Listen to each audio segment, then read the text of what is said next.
پی آئی نے احتجاج کی کوشش کی، وہ حکومت نے کھل کر ان کو کرنے نہیں دیا. مذاکرات کا سیاسی جو ایک سلسلہ تھا وہ ناکام رہا. اب جو خط کی بات ہے وہ ایک الگ ڈیبیٹ ہے، لیکن مولانا صاحب کے ساتھ شامل ہو کے ایک سیاسی اتحاد بننا اپوزیشن کا حکومت کے لیے خطرے کی گھنٹی نہیں ہے؟ دیکھیں، یہ خطرے کی گھنٹی ہو سکتا تھا اگر جو اتحاد کرنے والی جماعت ہے اس کے قائد عمران خان نہ ہوتے. ان کا جو مزاج ہے وہ اتنا مطلق العنان ہے کہ وہ اپنی جماعت میں اپنے سائے کو بھی برداشت نہیں کرتے. تو ان کا مزاج نہیں ہے اتحاد جلانے والا، اور یہ ہم نے ماضی قریب میں بھی دیکھا ہے، 26ویں آئینی ترمیم کے موقع پر بھی دیکھا ہے، پھر ان کے جماعت کے لیڈرز کی جو گولہ باری تھی مولانا پر وہ بھی دیکھی ہے. تو اچکزئی صاحب کو مایوس ہوتے بھی دیکھا ہے.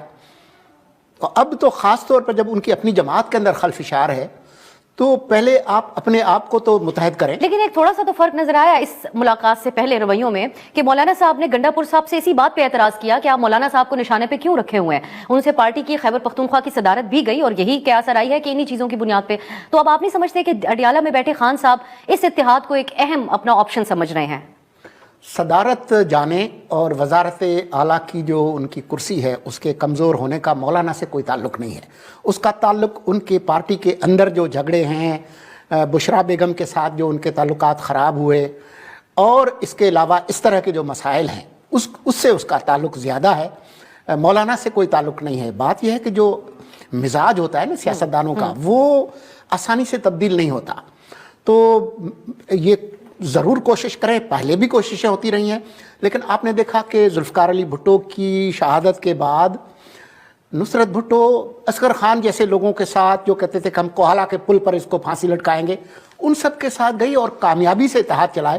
وہ جو صلاحیت ہے وہ خان صاحب کے اندر موجود نہیں ہے. ان کی جماعت کے بہت سارے لیڈرز کے اندر ہے، بہت اچھے سمجھدار قسم کے لوگ ہیں، لیکن کیونکہ ویٹو پاور خان صاحب کے پاس ہے اور وہ جو ہے وہ ایسے فیصلے کرتے ہیں جس میں جب بھی کوئی بنیادی بات ہو تو اتحادیوں کو وہ پوچھتے بھی نہیں ہیں، چاہے جوڈیشل کمیشن کی تعیناتی ہو، اس میں لوگ دینے ہوں، دوسرے ہوں. تو اس وجہ سے میں کچھ زیادہ پر امید نہیں ہوں اس نئے اتحاد سے. نظامی صاحب، اب یہ تاثر کیا ابھی تک آپ کے ذہن میں بھی ہے پی ٹی آئی کے حوالے سے کہ وہ اس قسم کا اتحاد نہیں چلا سکتے؟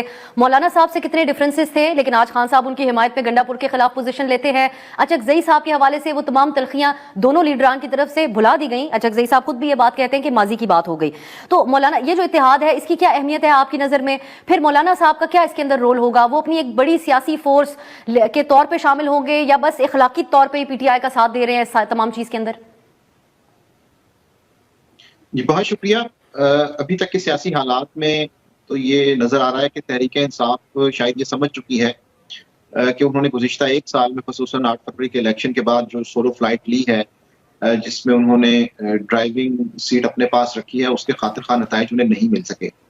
تو اس مہینے میں ہم یہ اسٹریٹجی میں تبدیلیاں کی جا رہی ہیں، مفاہمت اور مذاکرات کی بات کرنے والوں کو بیک فٹ پہ لے جا کے تو مزاحمت کرنے والوں کو آگے لایا جا رہا ہے. اور اس سچویشن میں جب ہم یہ الائنس کی طرف نظر ڈالتے ہیں تو پتہ چلتا ہے کہ مولانا فضل الرحمان کو بالکل ان سے شکایات تھیں، محمود خان اچکزئی کو تھیں، شاہد خاقان عباسی کو انگیج کیا گیا ہے. تو اس میں ڈیفینیٹلی تحریک انصاف کی جانب سے کچھ نہ کچھ انہیں آفر ضرور کیا گیا ہوگا کہ جس کی بنیاد پر مولانا فضل الرحمان نے خصوصاً اس چیز کا فیصلہ کیا ہے. اس کی وجہ یہ ہے کہ دونوں کا بیٹل گراؤنڈ تو ایک ہی ہے، اور ہو سکتا ہے کہ اگر یہ اتحاد کامیابی سے چلتا ہے تو اس کے بعد خیبر پختونخوا کے اندر اس حوالے سے کچھ پازیٹیو ڈیولپمنٹ دیکھنے کو آئے. تو اس میں مجھے یہ ضرور لگتا ہے کہ تحریک انصاف کے حوالے سے یہ بات درست ہے کہ انہوں نے گزشتہ 10 سال میں کوئی اتحادی پالیٹکس اتنی اچھی نہیں کی، لیکن اب چونکہ ایک سال میں انہیں سولو فلائٹ کا کوئی فائدہ حاصل نہیں ہوا، اس لیے انہوں نے اپنی اسٹریٹجی تبدیل کرنے کی کوشش کی ہے کہ جس کے اندر وہ باقی لوگوں کو ساتھ لے کے چلے ہیں. تو پی ٹی آئی کو یہ سمجھنا ہوگا کہ ہمارے سامنے اے آر ڈی کی مثال ہے، پی ڈی ایم 1 کی مثال ہے کہ جس میں نواب دادا نصر اللہ کو، مولانا فضل الرحمان کو سپیس دی گئی اور بڑی سیاسی جماعتوں نے ان کے پیچھے کھڑے ہونا پسند کیا. اب اگر تحریک انصاف یہ چاہتی ہے کہ وہ اس معاملے کے اندر کو پولیٹیکل سپیس لے تو انہیں بھی سیاسی جماعتوں کے ساتھ اتحاد میں دوسروں کو سپیس دینی ہوگی، اسی سے پھر وہ ان کا اعتماد جیت سکیں گے. اب یہ تو پھر ہم آنے والے دنوں میں ہی دیکھیں گے کہ اس اعتبار سے کب تک پھر قائم رہیں گی یہ بات چیت کا ایک سلسلہ اپوزیشن جماعتوں میں. سولنگی صاحب، خط جو خان صاحب کی طرف سے لکھا گیا اس کی حکومت کی اپنی تشریح ہے اور پی ٹی آئی کی اپنی تشریح ہے، لیکن حکومت کی طرف سے یہ کہہ دینا کہ یہ پاؤں پڑنے کی کوشش ہے اس خط کے ذریعے، تو یہ کس طرح یہ حکومت کی طرف سے کہا جاتا ہے؟ کیونکہ انہوں نے 6 نکات اٹھائے اور 6 نکات جو ہیں وہ اس وقت جو مسائل اپوزیشن کو بھی ہیں، اس کے علاوہ پیکا کی بھی وہ بات کرتے ہیں، عدلیہ سے متعلق خود جج صاحبان جو بات کر رہے ہیں اس ایشو کو بھی وہ ریز کر رہے ہیں وہاں پر، اور الیکشن کی بھی بات کر رہے ہیں، اور ساتھ ایک مفید مشورہ بھی دے رہے ہیں کہ یہ معاملہ آپ کے اور عوام کے درمیان اعتماد کو خطرے میں ڈال سکتا ہے، تو اس کے اوپر آپ غور کریں۔ بطور سابق پرائم منسٹر یہ باتیں کہنا پاؤں پکڑنے کے مترادف کیسے ہو گئیں؟ دیکھیں، یہ جو نام نہاد جو خط آیا ہے اس حوالے سے سیاست تو ہو رہی ہے، اس خط کو سامنے لانا یہ بھی ایک سیاسی عمل ہے، اور جو حکومت کی طرف سے جواب ہے وہ بھی ایک سیاسی عمل ہے۔ یہ خط ویسا خط نہیں ہے جو کہ لوگ کسی کو لکھتے ہیں، اس کے اندر جو نکات اٹھائے گئے ہیں اس کے 2 بنیادی مقاصد ہیں۔ نمبر 1 جو اس کا مقصد ہے وہ یہ ہے کہ دوبارہ کوشش کی جائے فوجی قیادت کے ساتھ انگیج کرنے کی، کہ جی ہاں ہم آپ کے خلاف باتیں کرتے ہیں لیکن ہم آپ کے ادارے کے خلاف نہیں ہیں، لیکن ساتھ ہی وہ چیزیں بھی سامنے لائی جا رہی ہیں جس میں جو فوج کی جو قیادت ہے اس کو ہدف بھی بنا گیا کہ یہ جو کچھ تباہی ہے اس کے ذمہ دار آپ ہیں۔ تو ایک یہ خواہش بھی ہے کہ خود اس ادارے کے اندر اگر کوئی دراڑ پڑ سکتی ہے اور اس کے نتیجے میں وہاں پر کوئی بحث ہو سکتی ہے، اس کا بھی کوئی فائدہ اٹھایا جائے۔ اور دوسری طرف جو ہے وہ کیونکہ آج کی جو سیاست ہے وہ میڈیا پر ہے، تو اس معاملے کو جو ان کی شکوے اور شکایات ہیں ان کو دوبارہ منظر عام پہ لایا جائے، یہ اس کا مقصد ہے۔ یہ وہ خط نہیں ہے۔ شکوے درست ہیں ان کے، یہاں سولنگی صاحب وہ اپنی قید کی بات نہیں کر رہے، اپنے کارکنوں کی بھی ایک حد سے زیادہ بات نہیں کی انہوں نے، جو براڈر پرابلمز ہیں اسی کو انہوں نے اٹھایا وہاں اس پہ خط کے ذریعے۔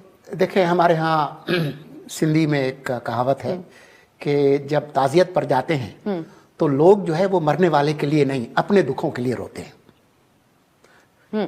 تو جو بھی بہانہ ہے، پیکا ہے، فلاں ہے، عدلیہ ہے، اصل جو دکھ ہے وہ یہی ہے کہ جی میں 5 اگست 2023 سے یہاں پر پڑا ہوں اور آج کی جو رپورٹ ہے کہ جی ان کا بلڈ پریشر بھی ہائی ہو رہا ہے، ان کی دل کی دھڑکن جو ہے وہ بھی تیز ہو رہی ہے، اور جو فیملی جو ہے وہ بھی پریشان ہے۔ تو اصل جو مسائل ہیں وہ ہیں، اس پر ہم بات کر سکتے ہیں کہ جی پیکا ٹھیک ہے نہیں ہے، عدلیہ کی اپوائنٹمنٹ ٹھیک ہے نہیں ہے، لیکن اس کے اندر دونوں چیزیں ہیں۔ اس میں یہ خواہش بھی ہے کہ جی ہمارے ساتھ مکاؤ کر لیں، اور ساتھ ہی ان پہ دباؤ ڈالنے کی ہے۔ یہ خان صاحب کی ٹپیکل سیاست ہے کہ ایک ہی وقت میں